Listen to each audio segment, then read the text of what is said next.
Zemërimi i Zotave ishte koncerti simfonik I cili çeli sezonin artistik në Teatrin Kombëtar të Operas dhe Baletit. Përballja e Rapsodisë mbi një temë të Paganinit dhe Simfonia nr. 1 Titan ishin dy pjesë të cilat u sollën mjeshtërisht nga Orkestra Simfonike e Teatrit Kombëtar të Operas dhe Baletit. Të gjithë adhuruesit e muzikës simfonike u përfshin në një udhëtim emocional në interpretimin e maestros Jacopo Sipari di Pescaseroli.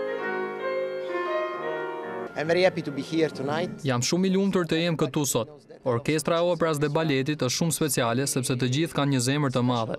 Është një natë e paharrueshme, sepse kemi të ftuar special një ndër pianistët më të mirë italian, Giuseppe Albanese. Kështu që mendoj se kjo është mënyra e duhur për të hapur këtë sezon. Jam I sigurt që ky koncert do qëndrojë në zemrat e publikut për një kohë të gjatë.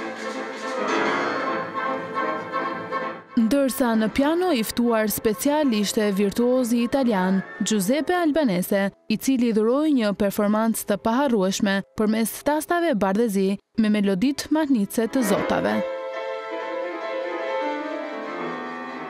Ky sezon do të shoqërohet me shfaqje nga më të ndryshmet, si nga ansambli I këngëve dhe vallave popullore, premiera tumankuqe, gjithashtu edhe bashkëpunime të ndryshme.